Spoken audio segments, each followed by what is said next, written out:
Gloire à Dieu, nous bénissons le Seigneur pour la grâce qu'il nous a donnée. Nous disons merci au Seigneur pour son amour. Nous disons merci au Seigneur pour ses faveurs. Que Dieu continue à bénir le corps de Christ. Que la grâce de Dieu surabonde dans la vie de tout un chacun. Et que le Seigneur continue à vous protéger. Nous savons que nous traversons des difficultés. Mais ce que Dieu nous demande, c'est l'unité en esprit, l'unité dans la prière, l'unité encore dans le jeûne, l'unité encore dans tous les domaines. Et je prie que le Seigneur donne tout un chacun la foi davantage, que le Seigneur fortifie son peuple, qu'il bénisse tous les serviteurs et les servants de Dieu, qui se sont consacrés, engagés jour et nuit pour l'œuvre de Dieu. Tous ensemble et par le nom de Jésus-Christ, j'ai l'assurance que nous allons avoir la victoire et nous allons traverser cette épreuve dans la foi et nous allons glorifier notre Dieu pour toutes ses merveilles. Que Dieu vous bénisse abondamment. Je suis là encore pour vous apporter la parole de Dieu qui est la nourriture de notre âme. Parce que la Bible déclare que l'homme ne vivra pas seulement que de pain, mais de la parole de Dieu.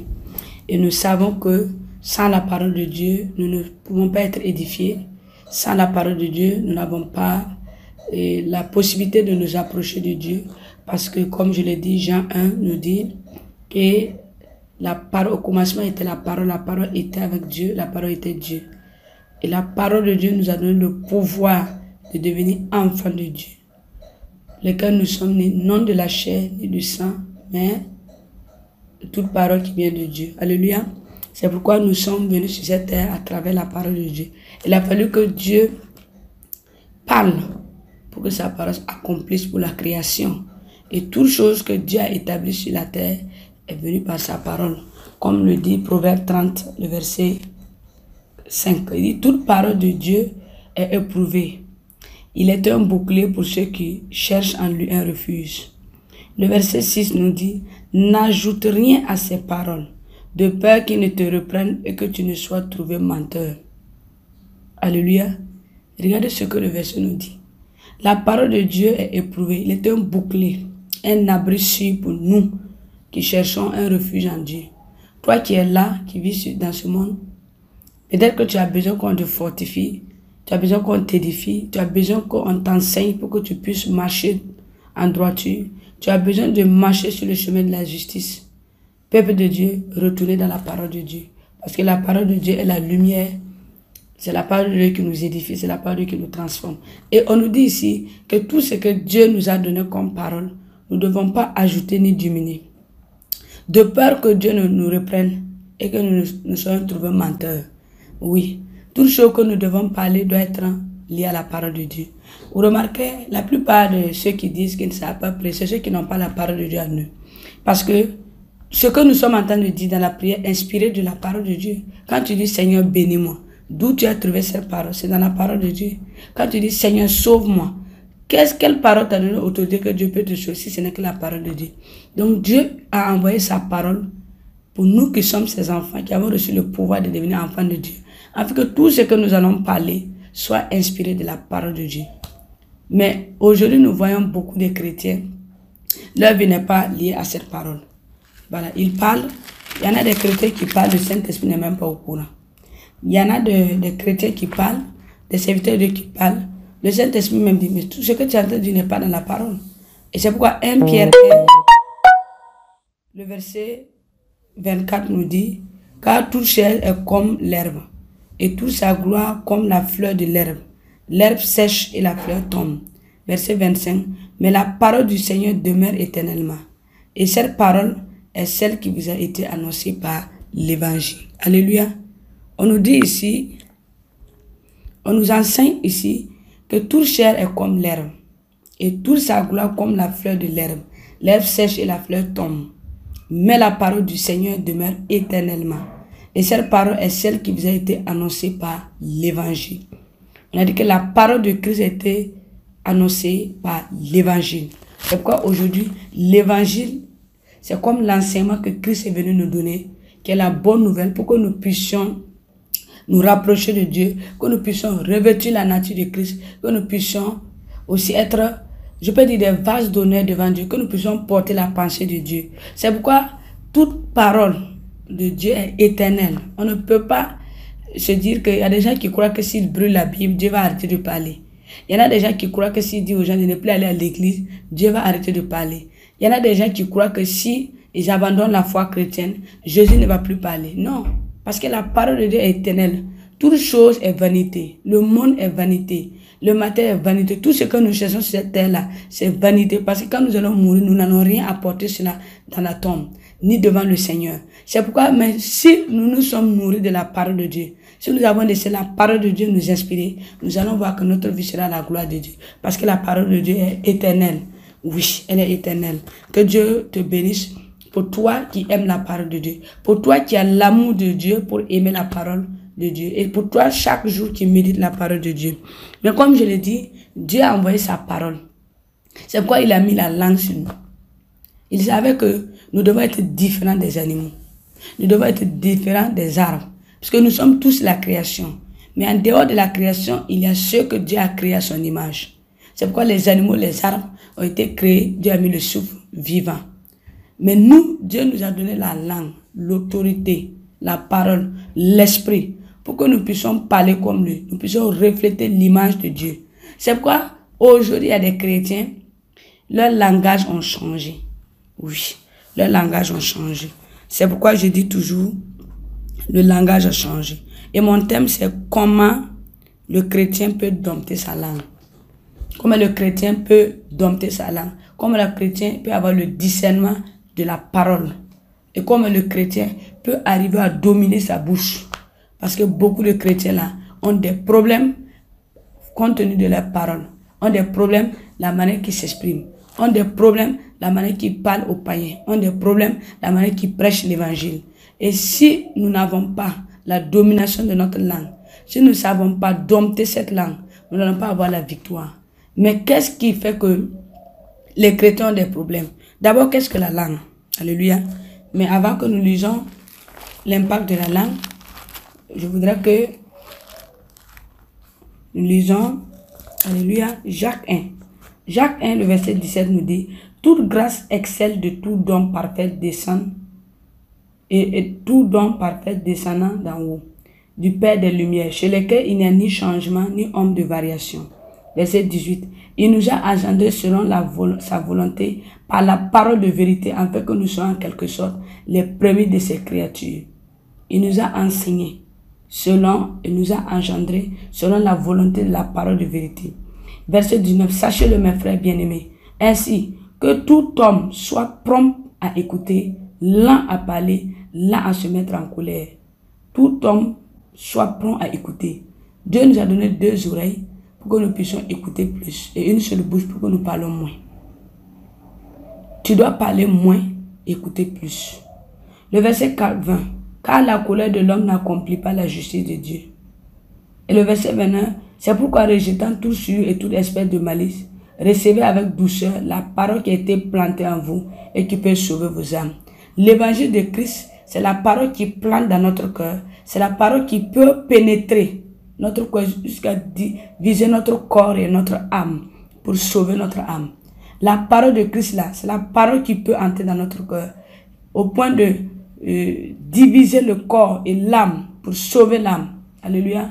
C'est pourquoi nous devons accepter la parole de douceur, la parole de l'évangile. Verset 20. Mettez en pratique la parole et ne vous bornez pas à l'écouter en vous trompant vous-même par de faux raisonnements. Mettez en pratique la parole. Chaque chrétien doit mettre en pratique la parole de Dieu. Alléluia. Il ne s'agit pas de lire. Nous avons déjà enseigné comment mettre la parole de Dieu. Mais une fois que vous la mettez là, il faut penser à cette parole et puis prier pour que vous puissiez la méditer.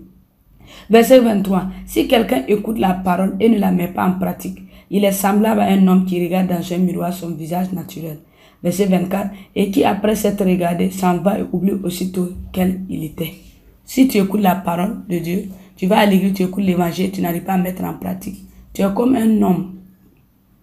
Oui, un homme qui regarde dans un miroir son visage naturel. Ce que tu es là, le miroir va refléter cela. Mais après avoir regardé, tu retournes et tu oublies aussitôt comment tu étais devant le miroir. C'est la même chose avec la parole de Dieu. Verset 25. Mais celui qui aura plongé les regards dans la loi parfaite, la loi de la liberté, et qui aura persévéré, n'étant pas un auditeur oublieux, mais se mettant à l'œuvre, celui-là sera heureux dans son activité. Verset 26. Si quelqu'un croit être religieux, sans tenir sa langue en bride, mais en trompant son cœur, la religion de cet homme est vaine. Si, peu importe la religion que tu as, si tu ne sais pas tenir ta langue, si tu ne sais pas dominer ta langue, et tu utilises la langue pour tromper les cœurs, pour tromper les autres, ta religion est vaine devant Dieu. Dieu n'approuve pas ta religion. Nous qui sommes là, les guides spirituels, si nous n'utilisons pas la parole de Dieu pour conseiller les autres, si nous ne portons pas nos regards sur la parole de Dieu, et nous ne pouvons pas dompter notre langue et notre bouche, notre religion est vaine. Notre foi n'a point d'impact sur les autres. Parce que ce que nous sommes en train de dire n'est pas inspiré de Dieu. C'est pourquoi la bouche là, la langue là, nous devons avoir l'autorité de la dominer. Alléluia. C'est pourquoi on nous dit que la langue, qu'est-ce que d'abord la langue? Beaucoup me diront, la langue c'est un petit organe. Oui, c'est un petit organe mais qui tue. Alléluia. C'est un petit organe qui tue. Nous allons lire Proverbe 18, le verset 21. Proverbe 18, le verset 21. On nous dit, Proverbe 18, le verset 21, la mort et la vie sont au pouvoir de la langue. Quiconque l'aime en mangera les fruits. Écoutez bien. La mort et la vie sont au pouvoir de la langue. Il y a la vie sur la langue, il y a la mort sur la langue. Et quiconque l'aime en mangera les fruits. Alléluia. Quiconque l'aime en mangera les fruits. C'est pour dire, ta langue peut te détruire comme ta langue peut te bénir. Ta langue peut te maudire comme ta langue aussi peut avoir la grâce de Dieu. Parce que Dieu a œuvré par sa parole, comme je l'ai commencé par la parole de Dieu. Puisque toute écriture a été inspirée de la parole de Dieu. Alléluia. C'est pourquoi vous devez faire attention à ce que vous dites. Attention à ce que vous dites. Alléluia. Parce que Dieu nous dit que la mort et la vie sont au pouvoir de la langue. Là où tu es là, tout ce que tu es en train de dire là, cela peut apporter la vie en toi. Mais ce que tu es en train de déclarer sur la langue là, elle peut apporter la mort en toi. Parce que si tu passes le temps à te dire, je sais que je vais mourir tôt, je sais que je suis malade, je sais que j'ai des problèmes, cela montre que tu es en train d'attirer la mort en toi. Mais si tu passes le temps à positiviser tes paroles, tout ce que tu déclares, c'est des bonnes paroles qui sont inspirées de Dieu, tu vas voir que ces paroles vont agir dans ta vie. C'est pourquoi on dit la mort et la vie sont au pouvoir de la langue. Parce que Dieu a utilisé sa parole. On peut dire que Dieu a utilisé sa langue. La Bible ne dit pas que Dieu a une langue, mais la Bible déclare que Dieu a une parole. Si une parole, c'est qu'il y a une bouche. Et cette bouche-là, Dieu a utilisé ça pour bénir l'homme, pour élever l'homme. Satan aussi utilise sa bouche aussi là, pour maudire l'homme et pour échouer l'homme. Donc c'est pourquoi, toi tu dois savoir de quelle parole tu es inspiré. C'est les œuvres de Satan qui t'inspirent à parler négativement. Or, c'est les œuvres de la lumière de Dieu qui t'inspirent à parler de toute parole qui est inspirée de Dieu. Parce que quand la lumière habite en nous, toutes nos paroles là sont dans la perfection selon la parole de Dieu. Mais quand c'est l'obscurité, l'obscurité ne va jamais faire sortir quelque chose de bon. Donc c'est ce qui fait que tout ce qui est négatif va sortir de notre bouche. Alléluia. C'est pourquoi la Bible, Matthieu 28, le verset 18, au verset Matthieu 28, le verset 18 nous dit, Jésus s'était approché par là ainsi. Tout pouvoir m'a été donné dans le ciel et sur la terre. Jésus a dit le pouvoir lui a été donné dans le ciel et sur la terre. Si nous sommes des chrétiens, nous portons ce pouvoir. Le pouvoir de la résurrection, le pouvoir de la guérison, le pouvoir prophétique, le pouvoir de la délivrance. Ça veut dire que lorsque nous devenons chrétiens, nous recevons un pouvoir dans les cieux qui nous a été donné. Et lorsque nous recevons ce pouvoir, nous ne pouvons plus parler comme nous voulons. Nous ne pouvons plus nous exprimer comme nous voulons. Nous ne pouvons plus se lever et déclarer comme nous voulons parce que ce pouvoir nous a été donné. Alléluia. Et c'est pourquoi, si nous lisons Marc 7, le verset 20, au verset 23, on nous dit là-bas, il dit encore, ce qui sort de l'homme, c'est ce qui suit l'homme. Alléluia. Ce n'est pas ce qui entre de la bouche de l'homme qui le suit, c'est ce qui sort. Parce que ce qui sort de l'homme vient de sa pensée, vient de son cœur. Et c'est ça qui suit l'homme. Donc si tu fais sortir des paroles négatives, ça va suer ton cœur et ta pensée. Mais si tu fais sortir des paroles positives, cela ne va pas suer. Parce que ce qui sort de l'homme suit l'homme. Et le verset 21 nous dit, car c'est du dedans, c'est du cœur des hommes que sortent les mauvaises pensées, les adultères, les impudicités, les meurtres. Verset 22, les vols, les cupidités, les méchancetés, la fraude, le dérèglement, le regard envieux, la calomnie, l'orgueil et la folie. Verset 23, toutes ces choses mauvaises sortent du dedans et suivent l'homme. C'est pas ce que tu manges qui va suivre ton corps et ton sang et ton âme, mais ce qui sort. Parce que ce qui sort de ta bouche, il y a les mauvaises pensées. Parce que j'ai toujours dit que quand l'homme parle, il révèle sa nature. Quand vous vivez avec une personne, ne regardez pas les actions, les cadeaux qu'il vous donne, et ne regardez pas ce qu'il fait devant vous. Regardez quand il parle. Beaucoup de femmes, quand un homme te fait la cour, tu n'observes pas ses paroles. Parce que tu es amoureuse. Tu ne regardes pas ce qu'il dit. Toi, tu regardes les cadeaux qu'il t'offre, les téléphones qu'il t'offre, et tu ne vois pas ce qui sort de sa bouche. Alors que ça peut être des promesses, mais des promesses qui ne viennent pas de son cœur.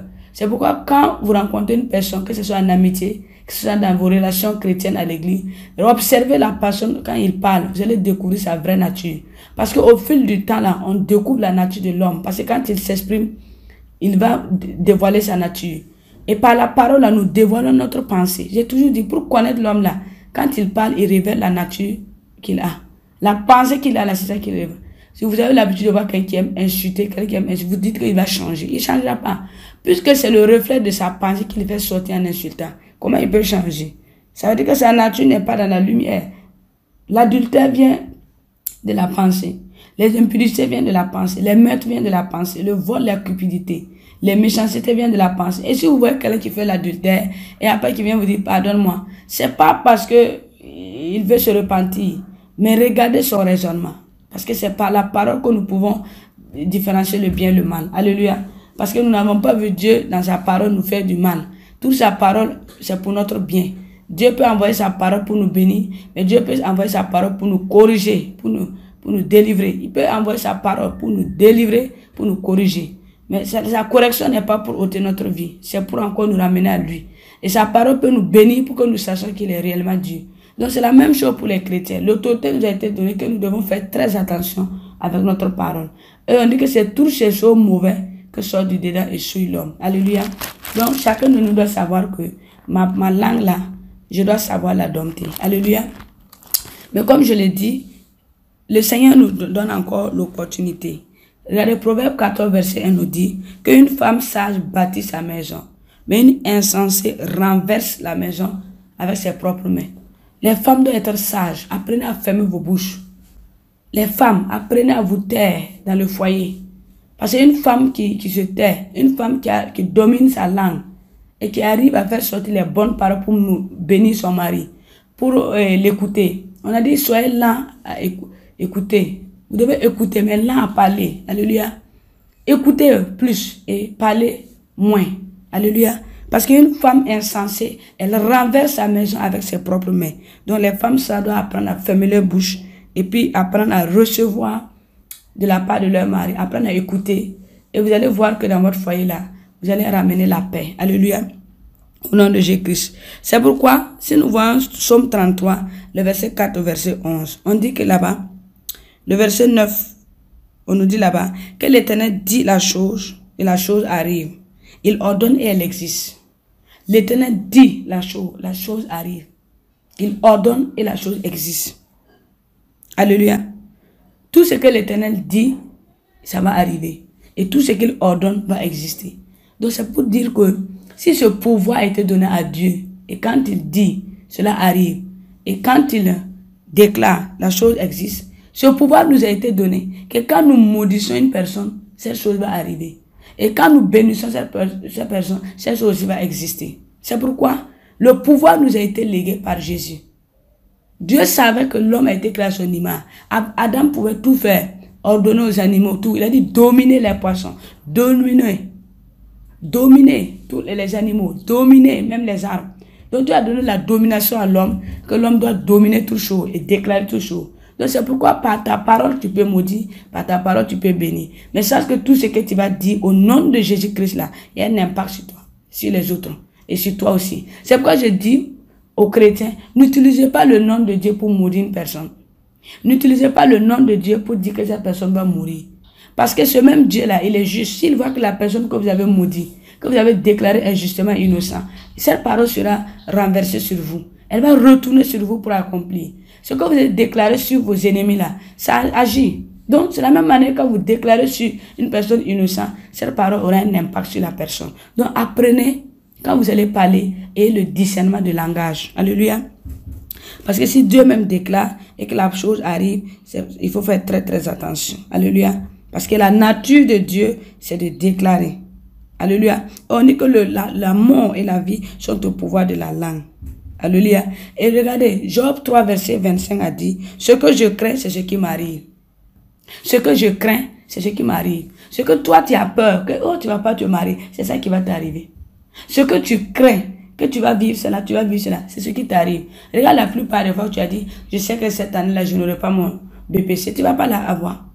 Job dit que ce que lui, il a comme inquiétude dans son cœur, qu'il déclare cela, c'est ce qui arrive. Donc ce que toi, tu crains là, c'est ce qui va t'arriver. Il ne faut pas avoir la peur. Il faut vivre comme un enfant de Dieu avec l'assurance de la promesse que Dieu t'a donnée. Et te dire que cette année-là, je vais avoir mon BPC. Déclare la positivité. Cette année, je vais avoir mon bac.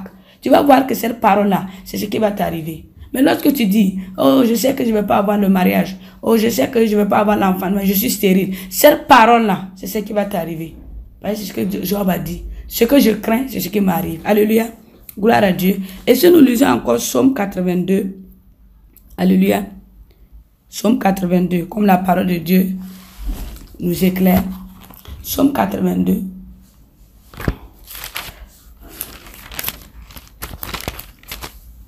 À bas du verset 6, on dit quoi? On dit, j'avais dit, vous êtes des dieux, vous êtes tous des fils du Très-Haut. Alléluia. Vous êtes des fils du Très-Haut. Nous sommes des dieux. Lorsque nous venons en Christ, Christ enlève la mauvaise nature. Dieu nous façonne pour que nous soyons à l'image de Dieu. Et quand nous devenons à l'image de Dieu, nous portons une lumière. Nous sommes devenus les sels de la terre. Nous sommes devenus la lumière pour apporter ça sur les autres. Donc ce que nous sommes en train de dire avec la lumière de Dieu là, il y a un impact. Nous devenons comme des dieux sur cette terre. Toi qui es chrétien là, tu deviens comme un dieu sur cette terre. Parce que tu portes Christ. Tu portes la vie éternelle. Tu portes le salut en toi. Tu portes la faveur. Tu portes la bénédiction en toi. Parce que Ephésiens 1 nous dit que avant toute chose, avant la fondation, Dieu nous avait bénis spirituellement. Toutes sortes de bénédictions. Donc tu portes la bénédiction en toi pour bénir les autres. C'est pourquoi lorsque tu deviens ce Dieu sur cette terre, il y a un grand Dieu qui vient en toi. Et le grand Dieu qui vient en toi, qui te fait être un petit Dieu sur cette terre-là, te donne l'autorité de déclarer. C'est pourquoi quand tu dis, ma vie va être bénie, oh, tu vois la bénédiction qui vient. Quand tu dis, cette année-là, je vais réussir. Ce grand Dieu qui voit que tu as déclaré selon sa parole va accomplir sur ta vie. Quand tu dis, cette année-là, je vais réussir. Cette année-là, je vais être une personne grande. Je vais être une personne leadership. Je vais avoir ce travail. Cette parole que tu déclares là, ce grand Dieu qui vient en toi là, va opérer dans le mystère. Et cette opération va venir de ce que toi tu as mis dans ton cœur, ce que toi tu as mis dans ta pensée. Si tu te mets dans ta pensée que tu vas échouer, ce Dieu-là ne va pas exaucer. Si tu mets dans ta pensée que ta vie est bénie, ton cœur est béni. Et ce grand Dieu qui vit en toi, il te façonne. Il va changer ta vie. Il va laver ton cœur et il va accomplir ce dont toi tu as mis dans ton cœur parce qu'il y a une relation de fidélité. Il y a une relation de partage entre toi et Dieu puisque Christ est venu briser les barrières. Ce qui empêchait Dieu de se rapprocher de toi et ce qui t'empêchait de se rapprocher de Dieu, Christ vient briser ces barrières, ce mur de séparation pour que toi et puis Dieu, il y ait une relation. Une relation. Donc cette relation fait qu'il vit en toi pour agir aussi en toi et œuvrer en toi. Alléluia. C'est pourquoi tu dois savoir comment t'exprimer devant les hommes. Tu n'as pas parlé au hasard.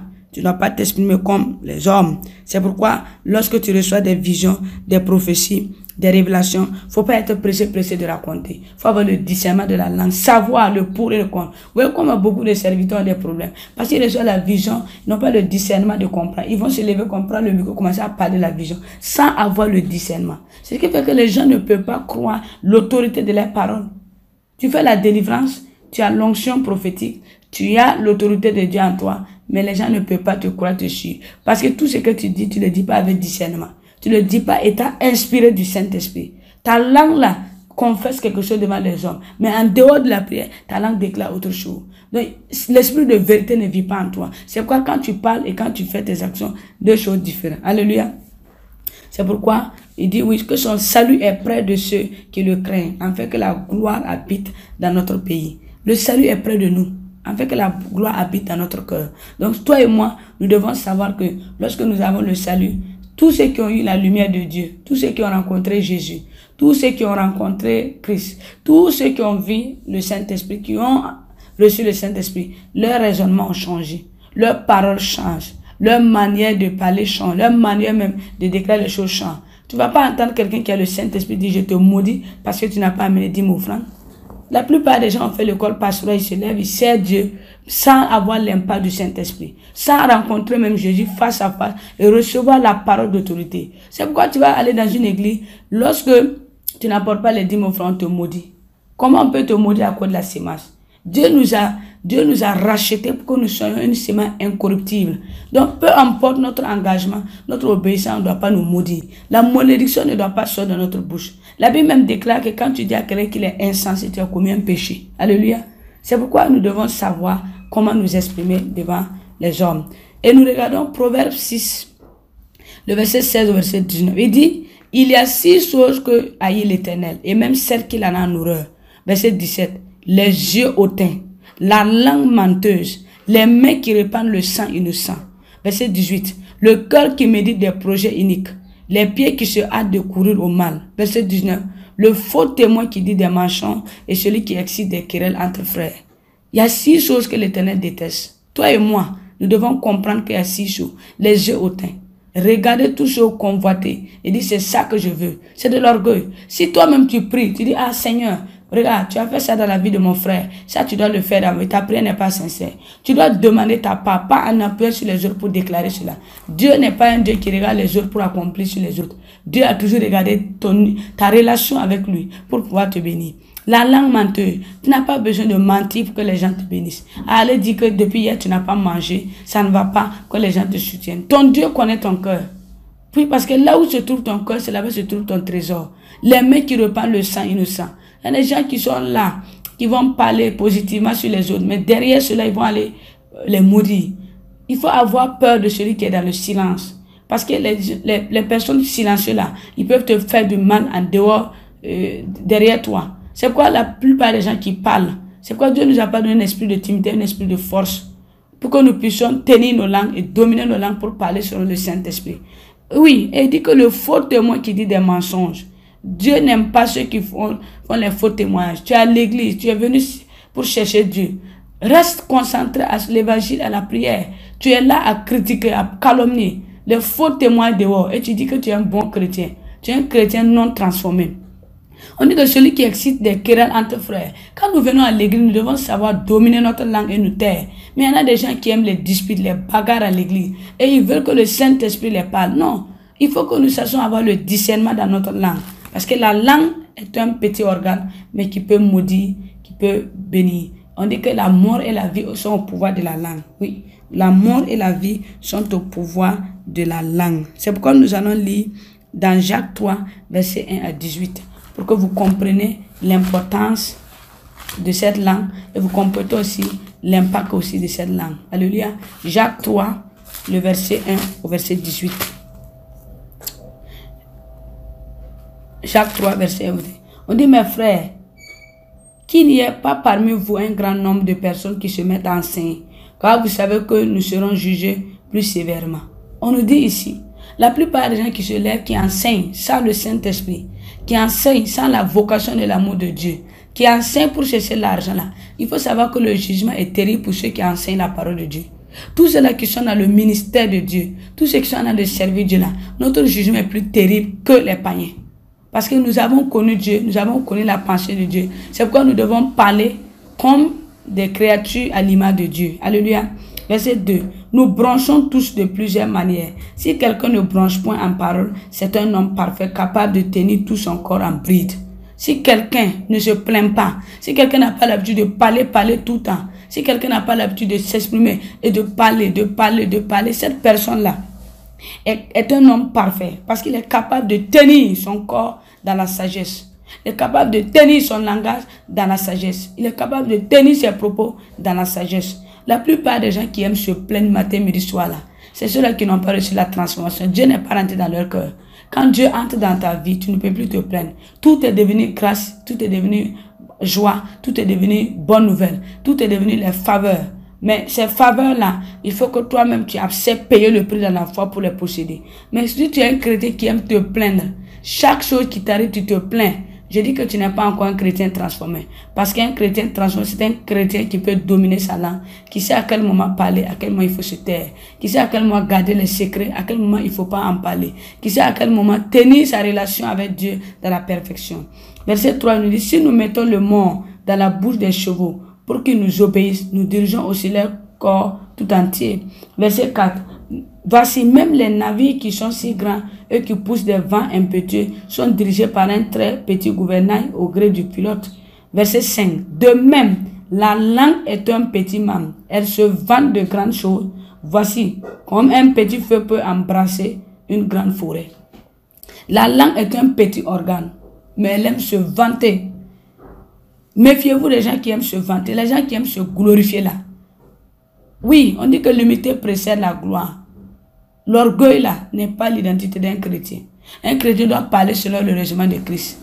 Il y en a des pasteurs aujourd'hui qui se lèvent avec leur langue. Ils disent, moi je peux marcher dans l'air. Des chrétiens qui disent, je peux marcher sur l'eau. Vous savez, il faut rester dans la parole de Dieu.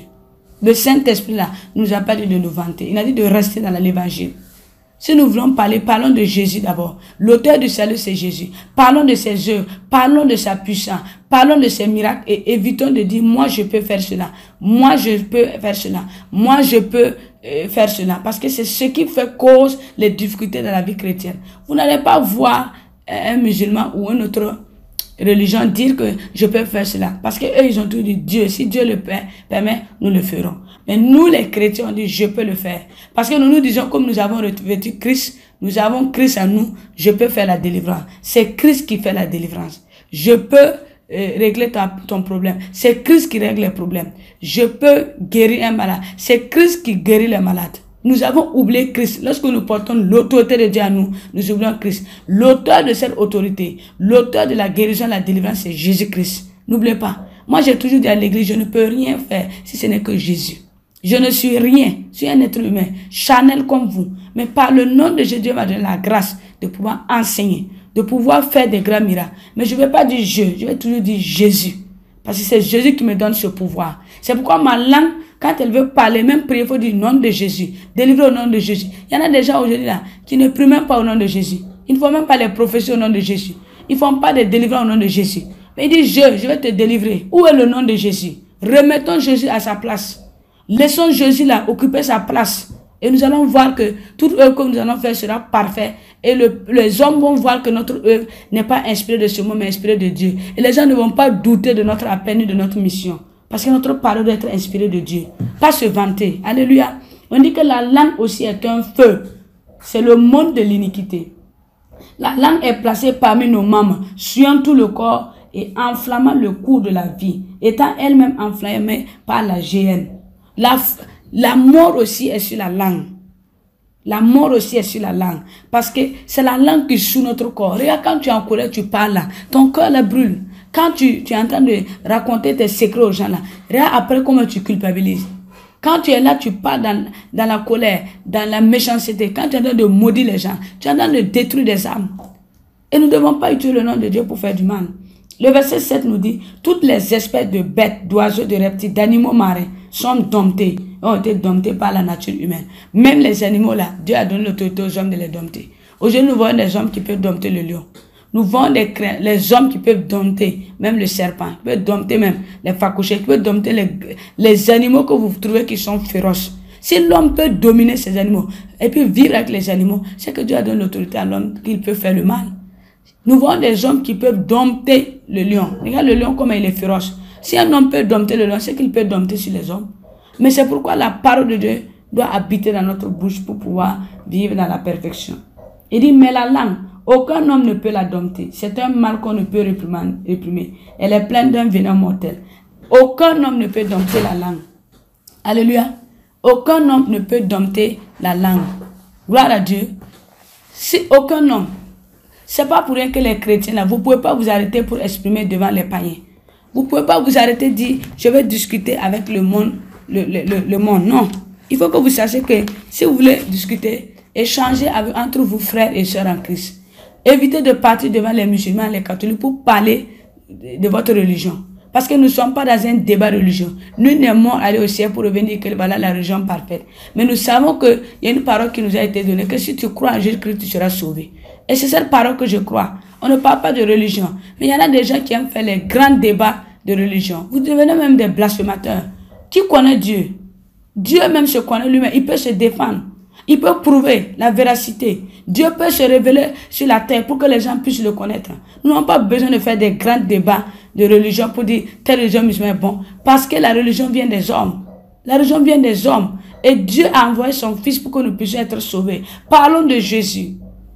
Parlons de Jésus aux hommes. S'ils ne veulent pas écouter, comme la Bible déclare, secouez vos pieds à la poussière et puis allez-y dans un autre endroit. Mais ne partez pas dans une zone où vous savez que vous allez être dans un débat religieux. Évitez cela, frères et sœurs en Christ. Entre nous là, nous devons nous partager la parole de Dieu. Mais quand nous partons vers les hommes, laissez le Saint-Esprit nous inspirer pour parler. Le Saint-Esprit doit nous inspirer pour parler. Parce que c'est le Saint-Esprit qui nous utilise pour parler. Nous allons pouvoir convaincre les hommes à accepter Jésus-Christ. C'est ça le ministère de l'évangélisation.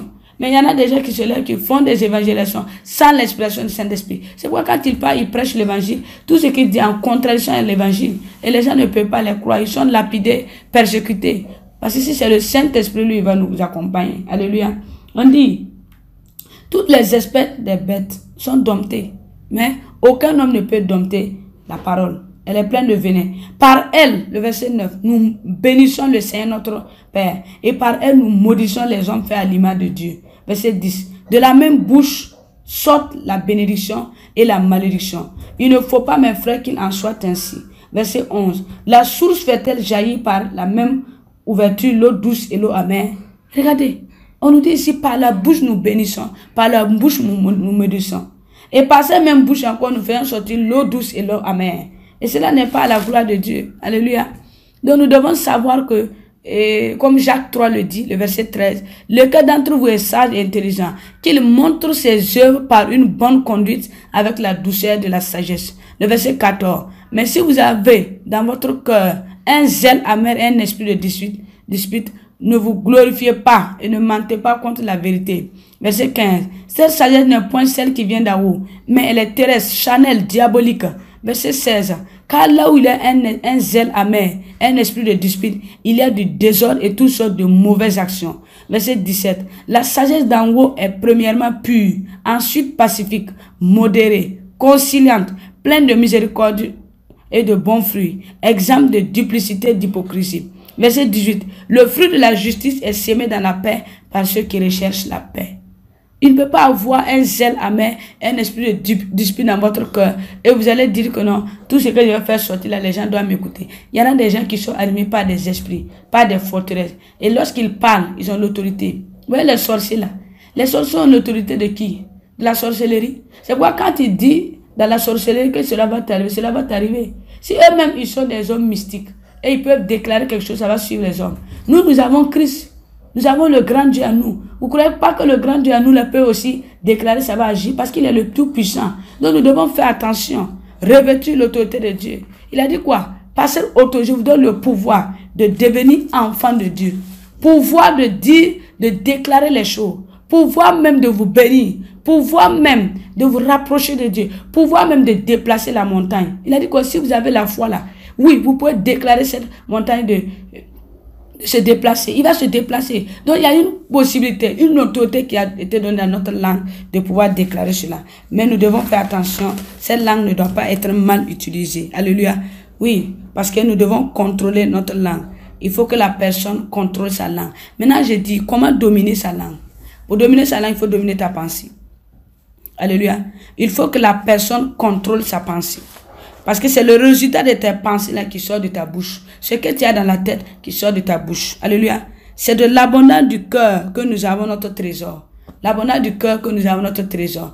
Si ce qui est dans le cœur est mauvais, ce qui va sortir de la bouche sera mauvais. Ce qui est dans la pensée est négatif. C'est ça qui va être déclaré négativement. Donc il faut contrôler ton cœur et contrôler ta pensée. Alléluia. C'est pourquoi je dis, il faut que vous contrôlez ce cœur. Ne dis jamais je rentre le mal. Espère en Dieu. Alléluia. Il faut espérer en Dieu et il te délivrera. Dompter sa langue, c'est revoir sa pensée. Alléluia. Il faut que tu connais la pensée de Dieu pour dompter ta langue.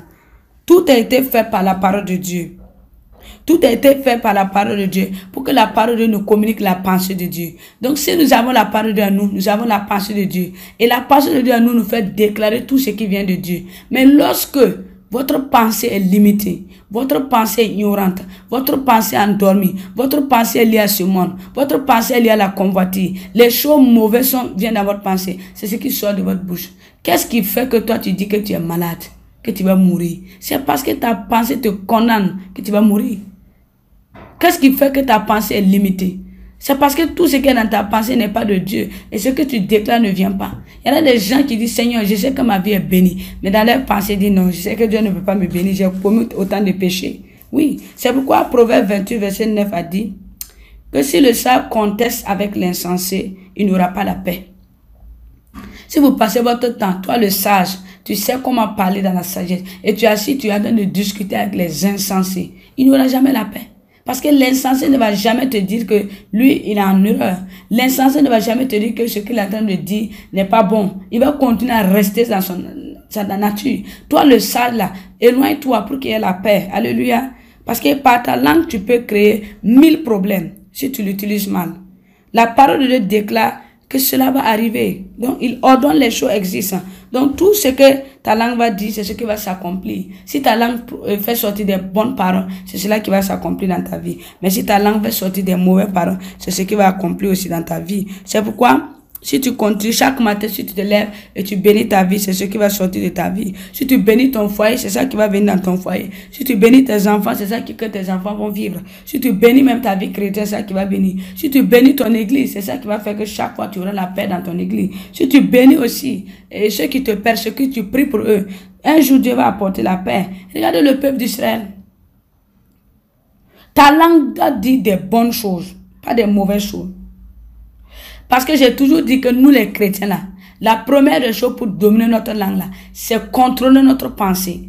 Et Christ nous a donné la pensée de Dieu pour pouvoir édifier les hommes, pas les persécuter, pas les scandaliser, pas les briser, pas anéantir leur paix, pas détruire les vies, pas maudire les vies, mais pour édifier les hommes.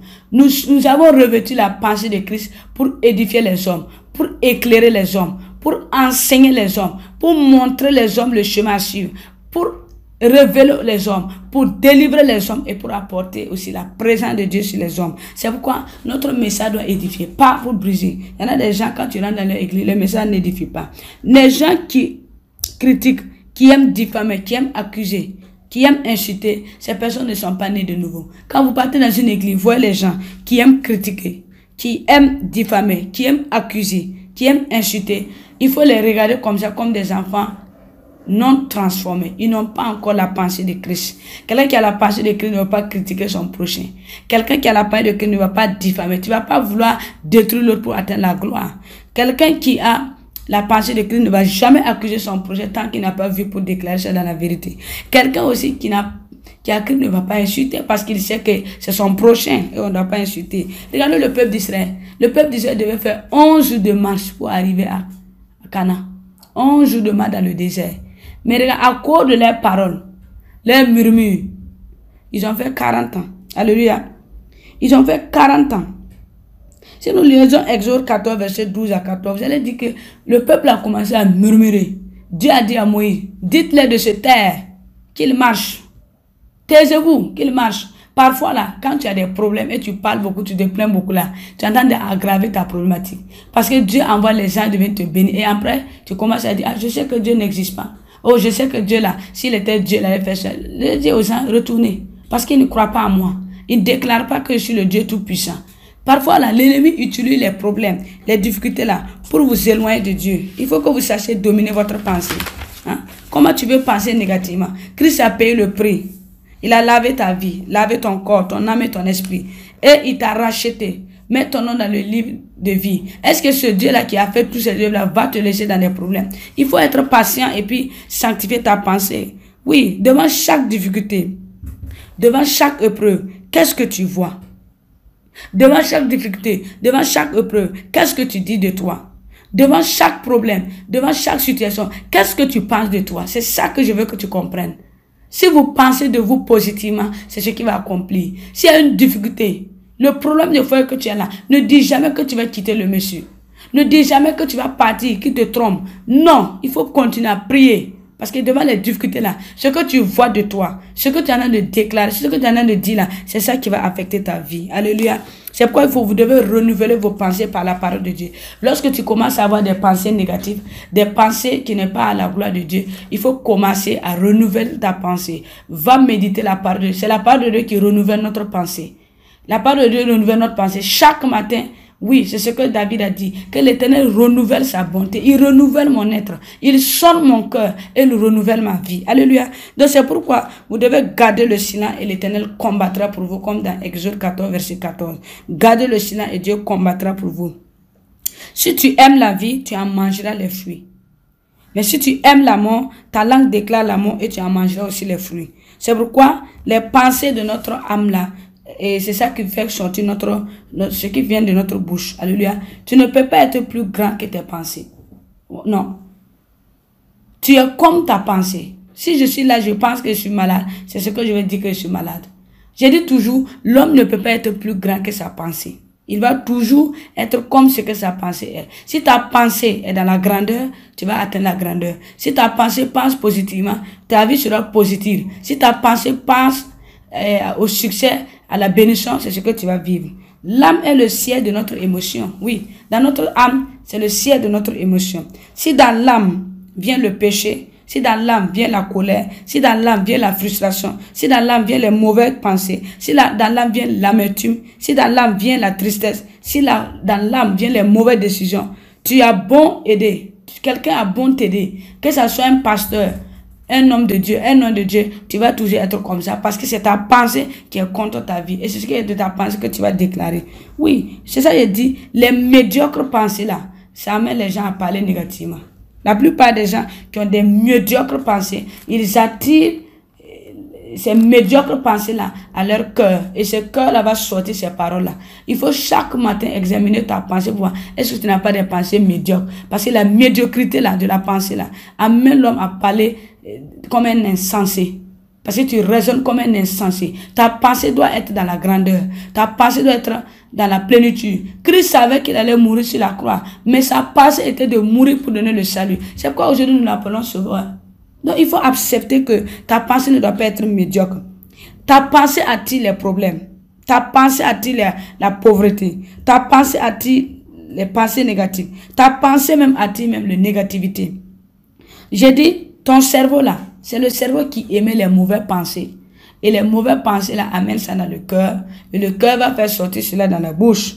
Donc si tu penses bien, tu vas émettre les bons raisonnements dans le cerveau. Et le cerveau va communiquer ça au cœur pour que le cœur puisse faire sortir les paroles positives. Alléluia. C'est pourquoi si tu penses à l'élévation, tu vas connaître l'élévation. Si tu penses à l'élévation et tu parles de cette élévation, tu vas vivre. Si tu penses au succès et tu parles de succès, cela va venir. Si tu penses à la guérison et tu parles de la guérison, cela va venir. Si tu parles de l'onction et tu penses à l'onction, à la puissance de Dieu et tu parles de cette onction, cela va venir. Donc, si maintenant tu parles et que ta parole est médiocre, ça veut dire que ta pensée aussi est médiocre. C'est pourquoi quand tu parles, tu dois parler de tout ce que Dieu a fait pour toi. C'est pourquoi Dieu renouvelle nos paroles chaque jour.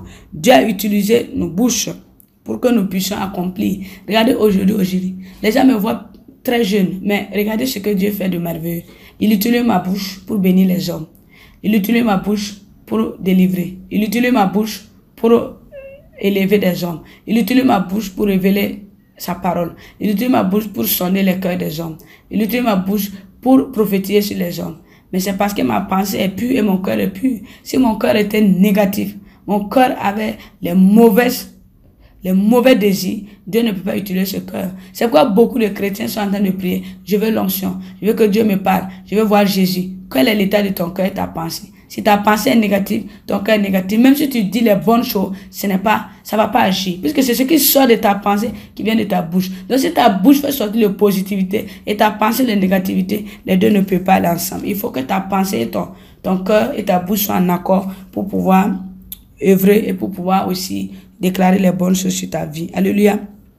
Donc, il faut que vos pensées se renouvellent. Cette semaine, tu as pensé positive. Quand tu vois le dimanche que quelque chose se passe mal, il faut renouveler ta pensée pour que la semaine encore, tu penses positive. Votre pensée doit se renouveler chaque jour à des grandes œuvres. Votre pensée doit se renouveler chaque jour. Oui, parce que votre bouche là, elle doit changer de version, elle doit changer d'identité. Mais si vous renouvelez votre pensée, vous renouvelez votre cœur, vous allez voir que vous allez pouvoir faire sortir des paroles et dompter votre parole. Voilà comment on peut dominer sa langue. Il faut dominer ta pensée. Chaque jour, il faut prier, sanctifier ta pensée. Chaque jour, il faut prier et puis briser l'état de ta pensée. Il faut prier chaque matin pour délivrer, briser le brisement de ton cœur. Parce qu'on n'est pas Jésus. On n'est pas Jésus. Jésus est différent de nous. Jésus avait une pensée pure. Jésus avait un cœur de pur. C'est pourquoi tout ce qu'il faisait était bon. C'est pourquoi on dit que l'œuvre de Dieu est bon. Tout ce qu'il a accompli est bon. Mais si nous voulons vivre comme des enfants de Dieu bons, des enfants créatures de Dieu changés, nous devons revêtir la nature de Christ. Revêtir la pensée de Christ. Revêtir Christ dans notre cœur. Et pour revêtir Christ, il faut aimer sa parole. Il faut méditer sa parole. Il faut renouveler ta pensée chaque jour pour parler des grandes choses. Il faut méditer la parole de Dieu pour parler des grandes œuvres. Alléluia. Il faut ressembler à ton Dieu. Ton Dieu est grand. Tu n'es pas un petit, tu n'es pas un enfant. Tu n'as pas raisonné. Paul dit quoi? Quand j'étais enfant, je parlais comme les enfants. Lorsque je suis devenu grand, je parle avec l'esprit de sagesse. Donc tout ce que tu parlais comme enfant, c'était l'enfantillage, c'était l'ignorance. Maintenant tu es devenu adulte. Parle comme un adulte. Un adulte doit être capable d'écouter les conseils. Un adulte doit être capable d'accepter les reproches. Un adulte doit être capable d'accepter les corrections et d'accepter qu'on le dirige sur le bon chemin. Et un adulte doit être capable d'avoir un cœur qui donne pour écouter les autres et ne pas réagir tout le temps. Parce que celui qui aime la réaction provoque les querelles. Celui qui aime la réaction provoque les disputes. Et cela n'est pas la gloire de Dieu. Alléluia. Il faut ressembler à ce Dieu. Parce que c'est notre Dieu qui a formé les cieux, qui a formé la terre. Et il parle des grandes choses. Dieu n'a jamais dit le négatif sur lui. C'est nous qui croyons que c'est négatif. Donc nous aussi, nous devons continuer à déclarer des paroles positives, avoir des rêves grands. Des rêves grands. Des rêves extraordinaires. C'est parce que les rêves aussi nous amènent à déclarer que notre vie. Tu as fait un mauvais rêve, lève-toi prier. C'est pas ce que tu as rêvé qui révèle ta vie. Parfois, il y a des rêves que Dieu te montre pour te prouver, montrer ta vie que tu pries. Mais parfois, il y a des rêves que tu fais que Dieu veut que tu déclenches en toi. Tu as fait des bons rêves. Commence à prier pour que ces rêves agissent en toi. Mais tu as fait des mauvais rêves. Prie pour briser. Mais il ne faut pas dire non, moi je crois que ma vie est comme ce que j'ai rêvé négativement. Et quand tu déclenches cela, ce rêve que tu as fait là, ça va te diriger sur cette vie-là. Et ça, ce n'est pas la gloire de Dieu. C'est pourquoi j'exhorte à tous les chrétiens là de renouveler leurs pensées chaque jour. Je révèle à tous les chrétiens de contrôler leurs pensées. Je exhorte à tous les chrétiens de laisser la parole de Dieu renouveler leurs pensées afin de dominer ta langue. Parce que tu peux la dominer. On peut la dominer cette langue. Beaucoup de gens disent qu'on ne peut pas. Je parle beaucoup, c'est normal. Tu peux la dominer. Fais tout possible pour ne plus parler beaucoup. Tu peux dominer ta langue, faire sortir les paroles positives. Il y en a des gens qui partent à l'église, qui ont besoin chaque fois que le pasteur leur dit tu es jolie, hein, tu es belle, hein, Dieu t'a béni. Toi-même, tu dois savoir que Dieu t'a béni. Tu dois savoir que Christ qui a payé le prix de te laver là, il t'a racheté. Tu n'as pas besoin que quelqu'un te dise que tu es sauvé. Toi-même, tu dois sentir le salut en toi. Et chaque matin, tu dis, oh, je suis sauvé. Christ m'a sauvé. Tu dois sentir la présence de Dieu en toi. Et continue à dire, Seigneur, je suis béni. Ma vie est glorieuse. Oui, mais si toi, tu es là, moi, j'ai dit, Seigneur, je veux être une femme de foi. Une femme qui impacte dans l'œuvre de Dieu. Je veux être là pour diriger des ministères, pour conduire même les enfants de Dieu. Chaque jour quand je dis cela, quand je pars à l'église, Dieu m'utilise pour faire des grandes œuvres. Et c'est parce que j'ai déclaré, j'ai eu foi, j'ai renouvelé. C'est pas de l'orgueil. Ce n'est pas de l'orgueil de dire que tu veux faire des miracles de guérison. C'est pas de l'orgueil de dire, en tant que chrétienne, je veux ressusciter des morts. C'est pas de l'orgueil de dire, je vais être comme ça. Mais il faut que quand tu le déclares là, pas devant les hommes, déclare-le devant ton Dieu et laisse ton Dieu agir sur toi pour te le donner. Et quand tu le donnes, si tu passes sur l'autel et tu le déclares, c'est que tu es capable de le faire. Mais tu en as de déclarer devant les hommes, alors que tu n'as pas la possibilité, cette capacité de le faire. Ça, c'est un mensonge. C'est pourquoi beaucoup de chrétiens, les serviteurs, vont monter sur l'autel et dire, moi je peux réciter un mot.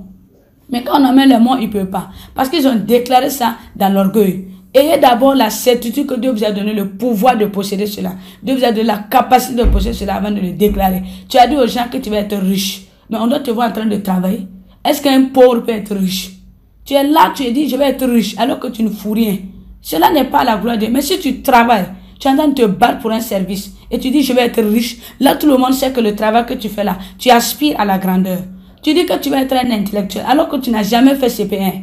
Il y a une réalité qui est là. Soyez des personnes qui renouvellent votre pensée. Ne dites pas ce que vous n'êtes pas. Dites ce que vous aspirez à être. Et priez pour que le Seigneur vous donne cette direction à être cela. C'est ce que Dieu nous demande. Et nous devons faire attention. Attention à nos prochains. C'est pourquoi il a dit dans Proverbe 30, verset 10, ne calomnie pas un serviteur auprès de son maître, de peur qu'il ne te maudisse et que tu ne rendes coupable. Ne calomniez pas. Il y en a des gens qui veulent venir à l'église pour dire aux fidèles, tu sais, ton pasteur là, il est comme ça. Évitez ne les écoutez pas parce que c'est des gens qui ne sont pas transformés. Ils sont capables de calomnier votre guide spirituel, votre pasteur. Si vous avez vu, là vous pouvez appeler le pasteur et le dire. Mais vous n'avez pas vu, évitez les calomnies. C'est ce que Dieu vous demande. C'est pourquoi le Proverbe 29, le verset 9 a dit que si un homme sage conteste avec un insensé, il aura beau se fâcher ou rire, la paix n'aura pas lieu. La paix n'aura pas lieu. Donc il faut faire très attention. Ne discutez pas avec les insensés. Vous les chrétiens, n'allez pas discuter avec les gens du monde.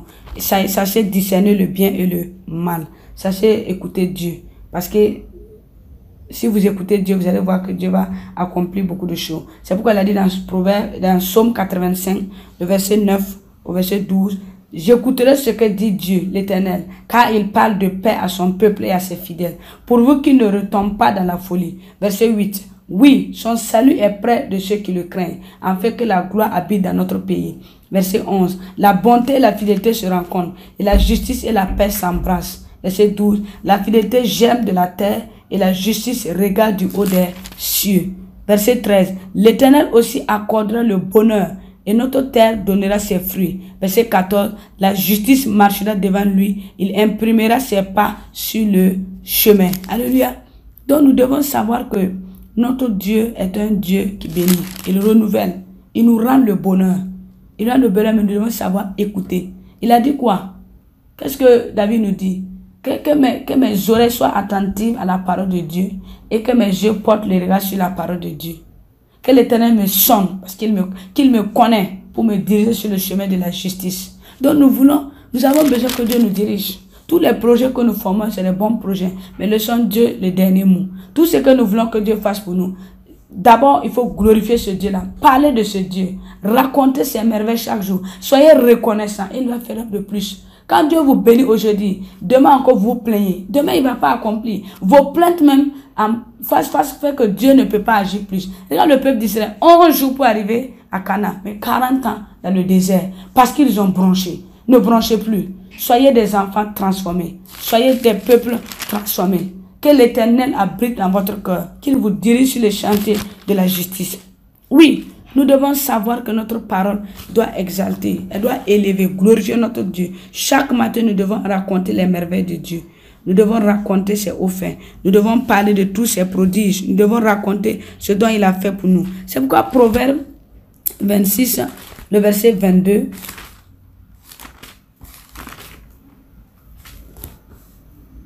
il dit, les paroles du rapporteur sont comme des friandises. Elles descendent jusqu'au fond des entrailles. Verset 23. Comme des scories d'argent appliquées sur un vase de terre. Ainsi sont des lèvres brûlantes et un cœur mauvais. Verset 24. Par ses lèvres, celui qui haït se déguise. Il met au-dedans de lui la tromperie. Verset 25. Lorsqu'il prend une voix douce, ne le crois pas, car il a 7 abominations dans son cœur. Il a 7 abominations dans son cœur. Verset 26. S'il cache sa haine sous la dissimulation, sa méchanceté se révélera dans l'assemblée. Verset 27. Celui qui creuse une fossée, il tombe, et la pierre revient sur celui qui la roule. Verset 28. La langue fausse haït ceux qu'elle écrase, et la bouche flatteuse prépare la ruine. Oui. Quand le riche a de l'argent, les bouches flatteuses sont là en train de le bénir, de le glorifier. Derrière, ils vont te parler mal. Mais le pauvre, là, on le haït. Vous avez déjà vu quelqu'un bénir un pauvre? On n'a jamais vu ça. On a toujours béni les riches. Pourtant, Dieu dit que c'est du pauvre qui le retire de la poussière pour le faire asseoir avec les grands. Vous devez bénir les pauvres parce que tu peux être pauvreté physique, mais dans le cœur, tu portes une richesse. Comme aussi, tu peux être riche en apparence, riche matériellement, et dans le cœur, tu es pauvre. C'est pourquoi vous ne devez pas faire des divisions ni sociales. Vous devez autant bénir le riche et bénir le pauvre. Parce que le pauvre peut avoir la richesse spirituelle et demain, il va s'asseoir avec les grands. Et vous qui avez glorifié le riche, vous allez vous rendre compte que vous avez fait une erreur. C'est pourquoi vous devez avoir le discernement dans le langage. On dit que celui qui a la médisance, la calomnie, là, il porte 7 abominations dans son cœur.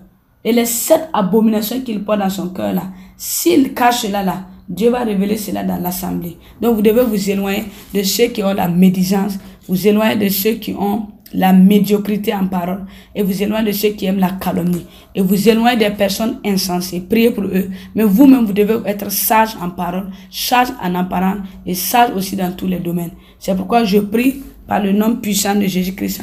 Toi qui es là, qui m'écoutes, chaque jour tu te lèves et tu as des paroles négatives sur toi, que le Seigneur renouvelle ta pensée, qui te donne des pensées qui est la pensée de Christ, afin que tu saches soutenir ta vie par la parole de Dieu.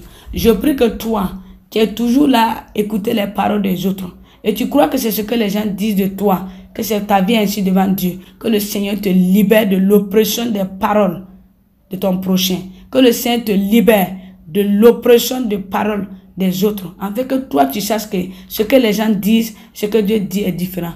Attends le dernier mot. Et je prie par le nom de Jésus-Christ que le sang de Jésus-Christ sanctifie vos cœurs, que le sang de Jésus-Christ sanctifie vos pensées, afin que toute parole qui va sortir de vous soit des paroles de bénédiction, des paroles pour vous édifier, des paroles pour encourager les autres, les paroles pour fortifier. Et je prie pour ceux qui n'ont pas encore reçu le Saint-Esprit, pour changer leur langage, pour changer les manières de parler, que le Saint-Esprit visite vos cœurs, qu'il entre dans vos vies et qu'il renouvelle votre langage, qu'il renouvelle votre pensée. Et je prie par le nom de Jésus-Christ que la puissance de Dieu te libère. Toi qui as des difficultés de dominer ta langue, toi qui pêches à travers ta langue, toi qui pêches à travers ta bouche, que le Seigneur te délivre de cela par le nom de Jésus-Christ.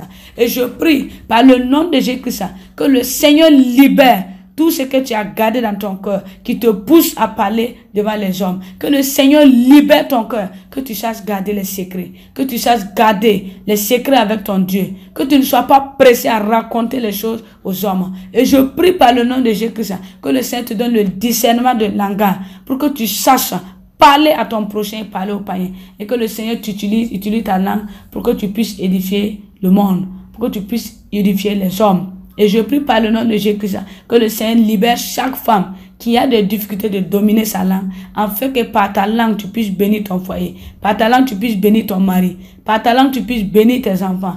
Je déclare par le nom de Jésus-Christ que le Seigneur libère son peuple, afin que vos pensées soient renouvelées, afin que vos cœurs soient renouvelés, afin que vos vies soient renouvelées, et que toute chose que tu vas parler à partir de maintenant soit inspirée du Saint-Esprit, inspirée de la parole de Dieu, inspirée de ta communication, ta relation avec Dieu. Et je prie par le nom de Jésus-Christ que toute forteresse qui te domine à parler négativement, que le Seigneur te libère de l'emprise de cette forteresse, que le Seigneur te libère de pouvoir des esprits qui te poussent à parler négativement, que le Seigneur te délivre, toi qui aimes avoir des comportements mondains, que le Seigneur te libère de cela. Et je prie par le nom de Jésus-Christ que tout esprit de critique, d'accusation, d'injure, que toi tu as chaque jour à ces comportements, que le Seigneur te libère de ces comportements. Si par ta bouche tu sèmes le désordre, tu sèmes les querelles, le Seigneur te libère de cet esprit, afin que tu sois libéré,